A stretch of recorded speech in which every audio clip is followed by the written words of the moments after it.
So today is marked as the World Meditation Day, it is said to be. So we will look into what is the essence of meditation. First of all, the meditation day is an interesting phenomenon because in reality, every day, every moment ought to be meditation day if we understand meditation correctly. However, it is still good to perhaps have such a day for those who are either not initiated into any meditation or even those who are already initiated but perhaps not having it with clarity every day, engaging in it. Perhaps it's a fragmented activity that comes and goes. So it's a good way to rededicate oneself to what is true meditation, and we can take any auspicious day in general to rededicate ourselves. And if today is the meditation day, World Meditation Day, that is another opportunity to dedicate ourselves to what is true meditation. So, first, the word meditation. When we speak of the word meditation in English, it is generally used to meditate upon something. In fact, the normal English word is to meditate upon something, which can even be considered in the sense of contemplation, contemplating upon something. And that activity in and of itself has some value. If we take a particular topic, particular issue, and meditate upon it with focus, then it has its value in general. However, the context in which the word meditation is used here is not to focus on any topic in general, not to contemplate on anything, but to really recognize who we are.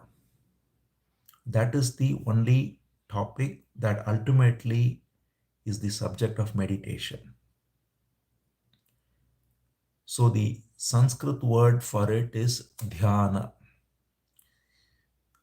which is the word that went to, for instance, to China as Chan, and to Japan it became Zen. So many people don't know, perhaps, but the word Zen, which is very common, is literally the word dhyana from Sanskrit. And Buddhism went from Bharat to East Asia. The word also went, and the word dhyana became Zen. So anytime people talk of Zen, they are actually using a modified version of a Sanskrit word, which means meditation again.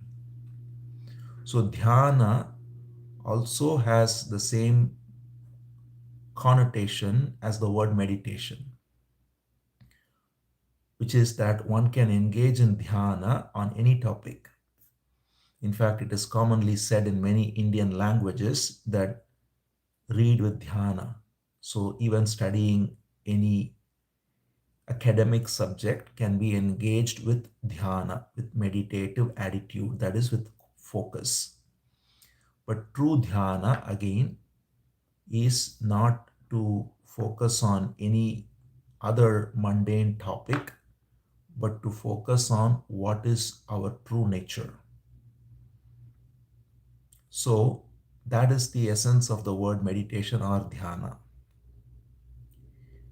And now we see what is the problem with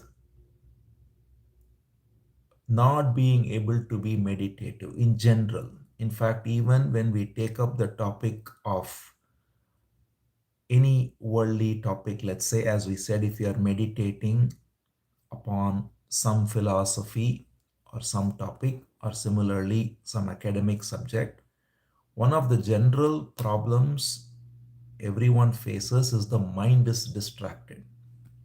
So even to focus on a particular problem seems hard because the mind is chattering. The mind is not completely focused, and because of that, there is distraction. The ability to have the flow of attention on one topic is hampered because of the chattering of the mind. So that is the primary problem that comes in the way of any meditation. Even to meditate upon a simple problem or a academic topic, as we said, it is not possible when the mind is chattering, when the mind is distracted. So that is the root problem that prevents meditation. And when we speak of meditation of the highest nature, which is to understand who we are, then it is all the more so that the mind has to be completely one pointed. So that is the whole purpose of meditation, is to make the mind one pointed and engage in meditation. Now, when we say this, immediately the notion of controlling the mind comes. We think we can control the mind and thereby make the mind focus on a particular topic. But we can recognize that control is an act of force. So when I am controlling the mind, I'm exercising some force to make the mind focus on a particular topic, whatever it might be. And in that, there is a certain inner violence actually. So if we engage in control, we are effectively putting a dam, let's say, like the river is flowing, and we are putting a dam in order to control the flow of the river, and it only builds up the water behind the dam, and the dam can only hold so much and it bursts. So control is used in the context of meditation by many, controlling the mind, self-control. But all of these we can see has a long-term effect of suppression, of things getting bottled up and so on. So a more seamless and open way to meditation is one that is free of control and yet completely being alert and aware. Before that, we first have to go back to the topic of meditation. So let's quickly look into that and then come back to this question, because this is a common question, as we said, even for a topic which is very academic or a subject of study, there is need for focus, and the focus can come either out of control or out of an open attention. So just to, in fact, clarify on that, even when we are reading something, if we love something that we read, we don't need any control to control other thoughts. We love the reading, and the very love gives the focus. But if we are controlling because we are forcing something to be forcing to read something, then there is the conflict. So that is why it's important to recognize that. But let's again look into the topic first, because the topic of meditation, as we said, is who we are. All other topics are necessary for worldly activities, and one has to focus on different problems and all the rest.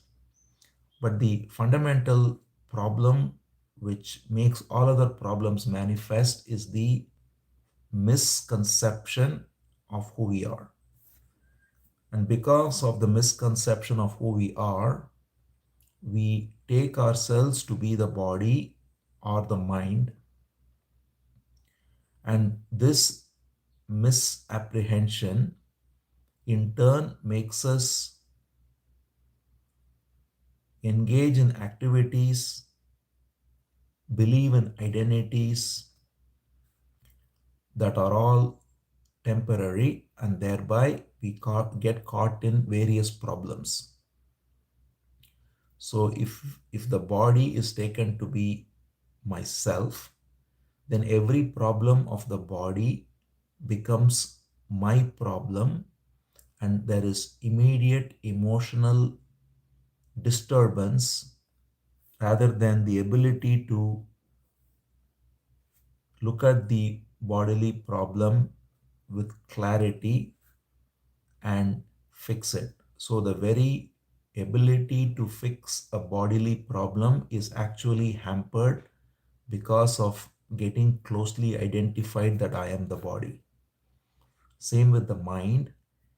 Any thought that comes, if we identify closely as my thought and thereby get caught in identity as coming forth from thought, then we lose objectivity, whether it be with a relationship, whether it be with one's career, whether it be with one's belonging to a nation, a religion, whatever it is. If one strongly identifies with what the mind projects, then that removes objectivity, that makes one very partial, and that makes one therefore get caught in us versus them attitude, in conflict, in misery, lack of objectivity, and all of that.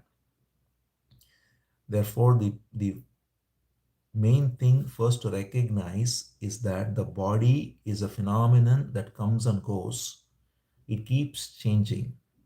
Every moment, the body changes all the time. And every moment, the mind is also changing all the time. We are not the same body that we had 10 years ago. In fact, literally 10 seconds ago, but we don't perceive it. Every moment the body is changing. Same is true with the mind. Mind is nothing but a collection of thoughts, and thoughts again keep changing every moment. Therefore, if we get identified with the body and the mind as me, then we get into all problems, all kinds of conflicts, and from the false ground, we get caught in various divisions and thereby suffering. Therefore, the primary topic of meditation is to find out who we are. And that finding out is called as meditation. It can be also called as self-inquiry. It can be called as self-awareness. That requires us to first remove the distractions of the mind, because the mind, as we said, has the tendency of going in 100 different directions. In Sanskrit, that's called chanchala. Chanchala means that which keeps wavering. That is the nature of the mind, is to keep going behind something or the other. Whatever the eyes see, the ears hear, the smell, taste, and touch, all of these senses pull the mind outwardly, and we are constantly looking for something outwardly and identifying with it and getting caught in this perception and that results in thought, sensation, then that results in desire. This is the movement of how the mind works. The sense perception causes a sensation which brings forth some impression from the mind from the past, and thereby it results in desire or fear, and one gets identified with it. And this is how we get caught in mind's activities. So, normally it is said that one can take a particular object of meditation to remove all these distractions, such as one's own breathing or a sacred syllable called a mantra,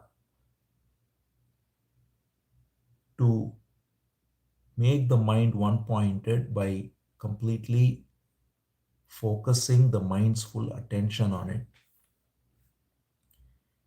But still, we can see that there we are trying to take the position of the one focusing on a particular object,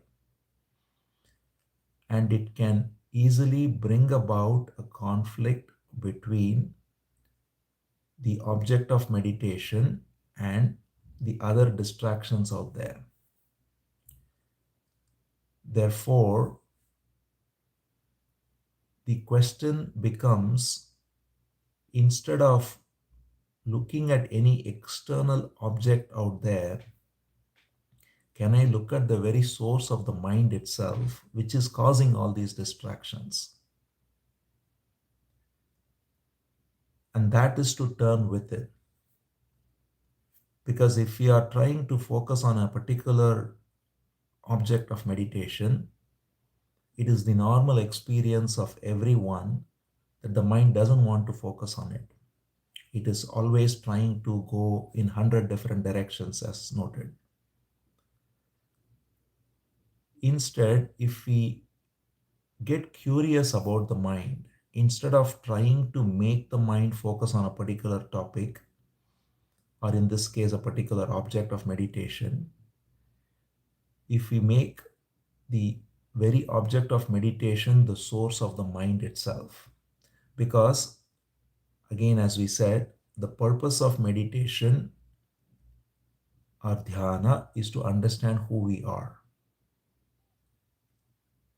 Therefore, everything else one may engage in, whether it be focusing on breath, focusing on a mantra, all of these are meant to only bring about that realization by which one can be freed of false identification with the mind and the body.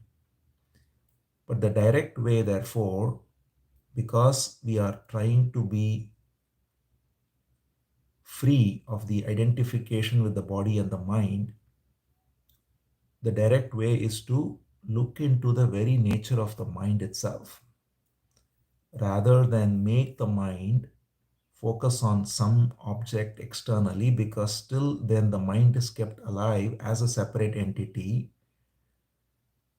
and therefore the identity is also kept alive as the meditator who is focusing on the object of meditation. Instead, if we look at the very subject of meditation itself, that is the mind itself, where is this attention coming from? Where is this power of the mind coming from? Where are thoughts coming from? This is the question that is turning us within, and that can be said to be true meditation, because we are now meditating upon the very source of the mind. We are not meditating upon some object that is put forward by the mind, but we are meditating upon the very source of the mind. And we recognize then that the mind functions only because there is the sense of existence. There is no mind when we are sleeping. When in deep sleep, there is no thought, there is no distraction, there is nothing. Then there is no dream, and there is deep sleep, there is nothing. So when we wake up, mind comes up, thoughts come up, distractions come up, all of this comes up. So it's very obvious that what is prior to mind is the sense of wakeful existence. I have to be awake as I am in order to have mind, which in turn projects thoughts and desires and all the rest. So if we recognize this, then we realize that the sense that I am, that I exist, is the source from which the mind comes forth. So again, we are not then asserting that I am not the mind, I am not the body, any of that.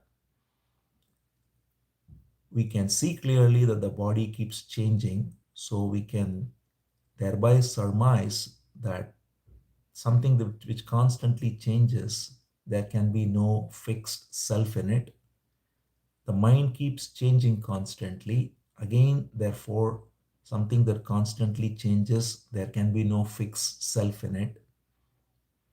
So when we talk of self associated with the mind or the body, we are talking of something that's constantly in flux, and therefore it is no self at all.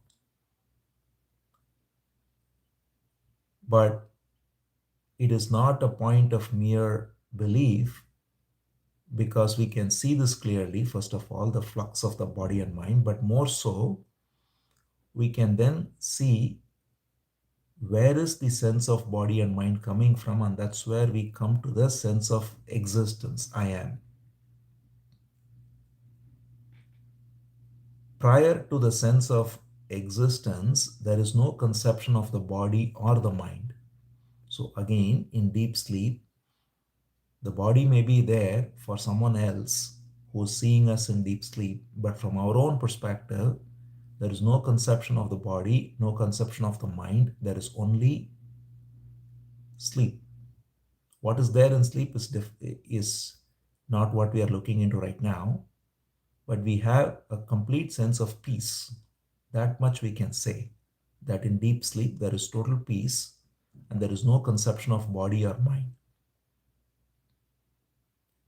When we wake up, there is the conception of the body, the mind, and then everything comes forth. So the first thing that comes up when we wake up is the sense of existence as associated with the body. Something rises as I am in the body and announces itself that I exist. And that very sense of existence or aliveness is what makes the mind possible. Then if we look into this, we can recognize that the very sense of existence is rising spontaneously. We are not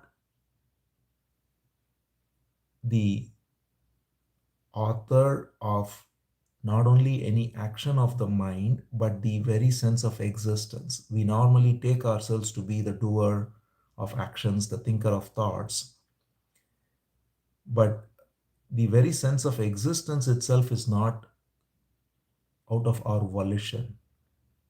Nobody can say when they wake up that they choose to exist. It just happens. As soon as we get up, the first thing that gets up is the sense of I.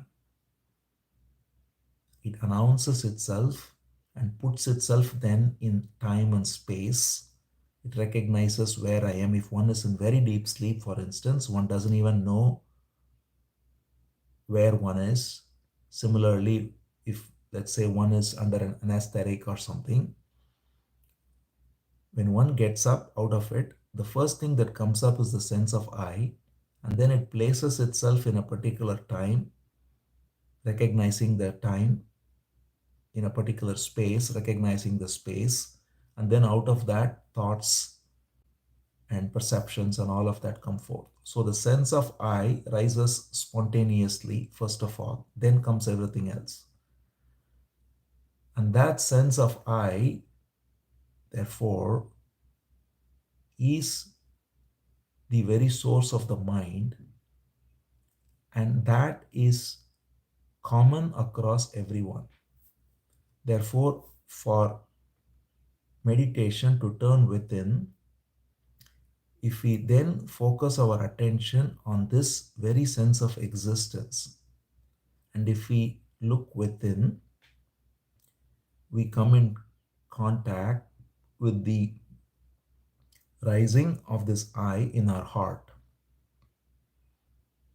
This is why everyone in every culture touch their heart to say I. It is very instinctive to point to the heart and say I, because the sense of existence as I comes forth from the heart. So if we recognize this sense of existence, if we get in touch with this very sense of existence as I am, and get curious about it, because that's the greatest miracle actually. We don't need to look for any other miracle. The greatest miracle is the sense of I coming forth from the heart. It comes automatically, and that is the voice of God within us. If we don't want to use the word God, we can say absolute truth, or we can say pure ground of existence, whatever one resonates with, universe, whatever one resonates with, that which is making the sense of I come forth in the heart spontaneously is the ground of all beings, because it comes forth in every living entity, and it suddenly we can see for ourselves, it comes forth in our heart. And so if we recognize the miracle of existence itself, that is the presence of God in our heart. So if we connect to this sense of miracle that our very existence is, because everything else comes forth only from that. We get caught up in different thoughts, different ideas. Then we come to meditation, and then people teach different techniques, and they lay out different steps and different programs. But all of this is possible only because I exist. So the direct way, which is both the beginning and the end, which is the first and the last step, is to come in contact with the very sense of existence that is the root of all activities of body and mind. And we can do that very simply by recognizing this very fact that I exist and therefore everything else happens. It is not that I think, therefore I exist. It is that I exist, therefore I think. So I exist prior to everything else in terms of manifest activities. The whole world is perceived because of that. So when I recognize the miracle of my very existence as I am, and recognize that it is not my doing, it is coming forth from the divine source. Whatever the source is divine, because it is bringing forth this miracle of existence. We don't know the source. We don't have to conceptualize anything about the source. We don't have to make any theory about the source. We just know there is the source from which this I am comes forth. And that source has to be divine because it brings forth this miracle of existence. Therefore, we stay with this very miracle that is the most palpable presence of the divine in our own being. And we remain with that palpable presence, abide in it, get curious about it, and focus on it. That is meditation. And there we can see, first of all, that the focus of meditation is the source of the mind itself, as we already pointed out. And there one can be free of distraction too, which was pointed early, because we can recognize the miracle and the beauty of this like a child. If we have, as we already said, if we love something, we don't need any control. If we love to watch a movie, there is no distraction that takes us away from watching the movie. If we love playing with a child, there is no distraction. The reason meditation has distraction is because we do not have love and we are forcing something on the mind. So, the most important quality in meditation is not control but love. If there is love, there is no need for control. So, the word control has to be completely removed, and what needs to be there is love. And love comes forth when there is a sense of awe, reverence, and miracle. And that is our very existence. There is nothing more miraculous than our very existence as I am. So, if we connect with that love and awe to the very existence that brings forth this universe in front of us, and where is this coming forth from? What is the source?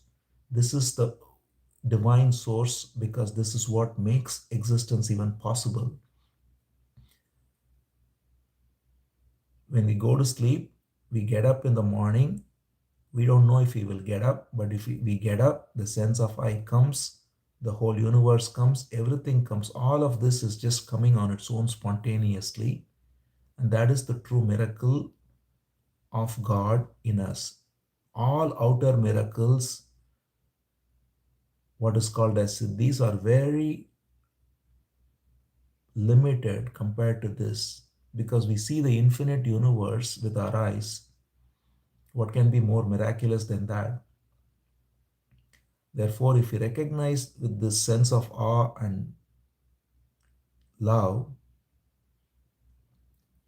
for the very manifestation of the universe perceived through our being, and the very being coming forth spontaneously from the heart, and thereby getting curious about this very sense of beingness, that is love, that is surrender, that is self inquiry, that is meditation, because that is to be connected to the source with love, that is to be inquiring into the source with focus, and that is to be in true meditation. And when we have this attitude of meditation, which is free of control, which is full of love, which is connecting to the very source of our existence, which is divine, which is what we can call as God, the Absolute, then that sense of connecting to the source, being aware of the source, can be carried forth through the day. No matter what activities one is engaged in, everything else, if one takes a mantra or one takes a particular object of meditation, that can be done only at a particular time, and it has its value in making the mind single pointed perhaps. But this is the direct way where it's available every moment. No matter what activity I'm engaged in, it's possible only because I exist. So the sense of existence is prior to sitting, walking, talking, cooking, driving, working. All of this happens from the ground of existence. So if I have this sense of awe and reverence for existence itself coming forth from our own heart and be connected to the sense I am, and recognize that this is coming forth from God, from the supreme source, and always be aware of this sense of existence. We don't have to then believe in anything. We are only connected to our own heart, which is announcing as I am. And if we have this, then that can be meditation that carries on all through the day. So today is meditation day, and this is perhaps an auspicious occasion to rededicate oneself to do meditation on the very source of existence, which is free of all distractions, which is free of any sense of control, which is full of love, and which thereby brings us to our own being. See, activities happen when, so even right now, so we can do it. The question is, if I focus on the sense of I, how can activities happen? So right now, let's say we are speaking or listening, there can be a recognition that the speaking is happening spontaneously, the listening is happening spontaneously, and all of this is happening on the ground of being. It's not a verbal thing, then it is just a recognition that, with a sense of awe, that everything happens by the divine power. So we don't have to stop any activity. We can be engaged in activity, but recognize that the very activity is happening because of the sense of existence, and the activity is happening spontaneously. The sense of existence is also coming up spontaneously. Even at the level of activity, everything is spontaneous. The body, with all its organs and functions, and the thoughts and words, and how it comes forth, or other activities through the limbs, or all of these are happening with such precise coordination, none of which is my doing. There is no I intending to make all this happen. So we see that the whole apparatus, even the physical being, even is a miracle, and that's functioning because of the sense of existence. And therefore, if we have this sense of childlike wonder, in fact, at everything, then things can happen. We are engaged in activity, but there is no getting caught in this as I am doing it. It's just a wonder that this is happening. That's all. It's not a wonder in the sense of consciously wondering, but just a beautiful sense of recognition that things are just happening. And all the happening is on the ground of existence, which is also happening. Because the ground of existence itself, as we perceive it in the waking state, was not there in the deep sleep state. So it comes up and then it again subsides. So all of this is happening. So if we just move from the perspective of doing to happening, then every moment can be in meditation. But we can sit in silence when we do that. That brings us the clarity to get connected with that source of I am. And it can continue through the day as well with this recognition. The important thing is to be free of any sense of control, as we said, because control and willpower and so on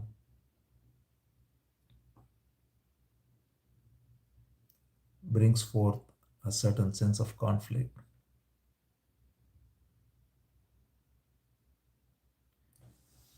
See, duality is, we are not talking even about right now non-duality. Non-duality is not something we can conceptualize in any way. So as long as there is recognition, the question is, how do we recognize the happening without introducing duality? See, the there are a couple of ways to look at it. Perhaps the most direct way is the very recognition is happening spontaneously. It is not that happenings alone are spontaneous. The very recognition is spontaneous.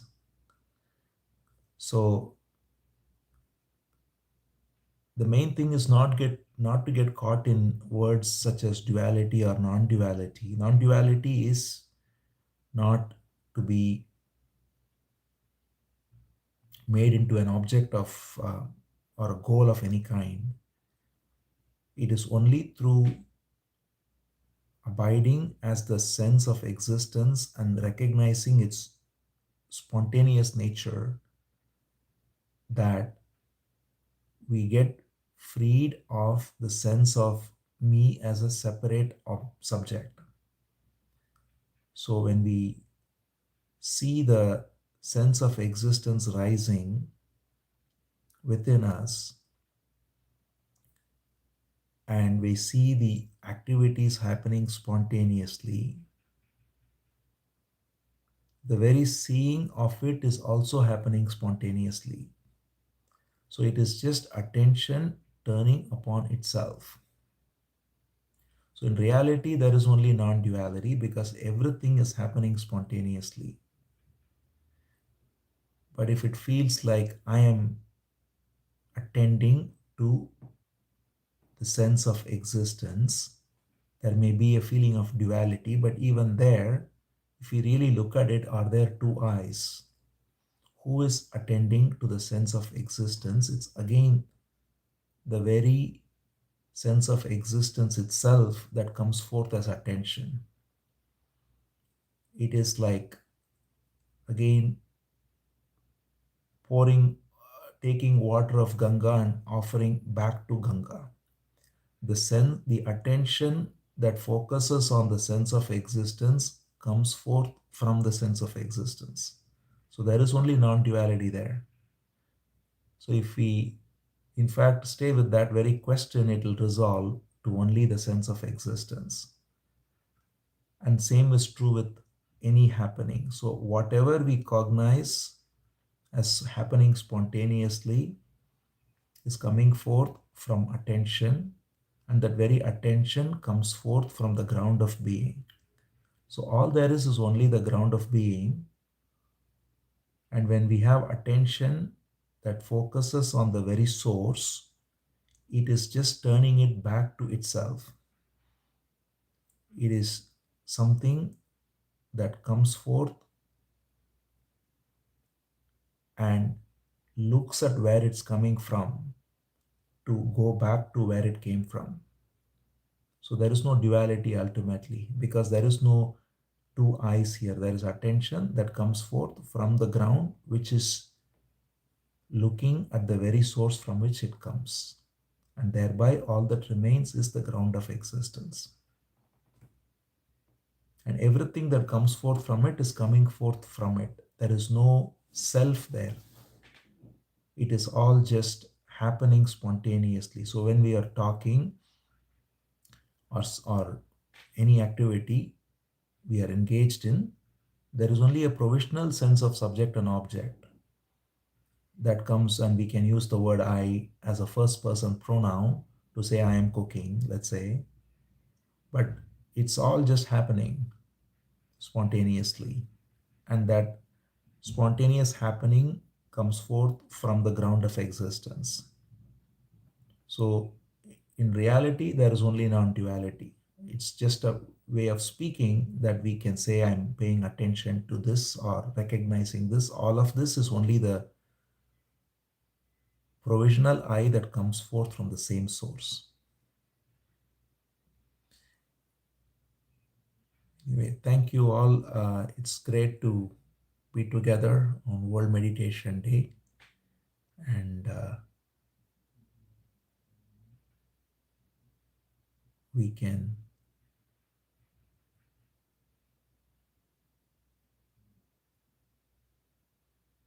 rededicate ourselves to true meditation. This has been pointed to by all the great sages. Um, Especially, we have the prime example of Ramana Maharshi, who gave us this jewel of self inquiry, which is true surrender, which is the highest meditation.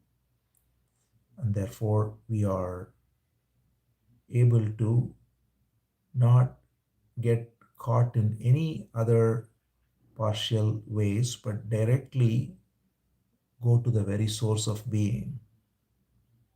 It is called the direct way, that's why. And it's available to every human.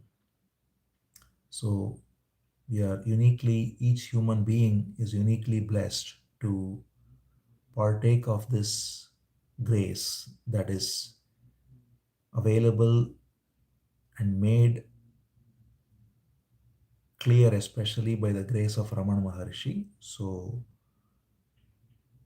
let's rededicate ourselves to this direct way on this World Meditation Day, and may all of us remain in the bliss of Bhagavan, who is in our very heart every moment. Thank you.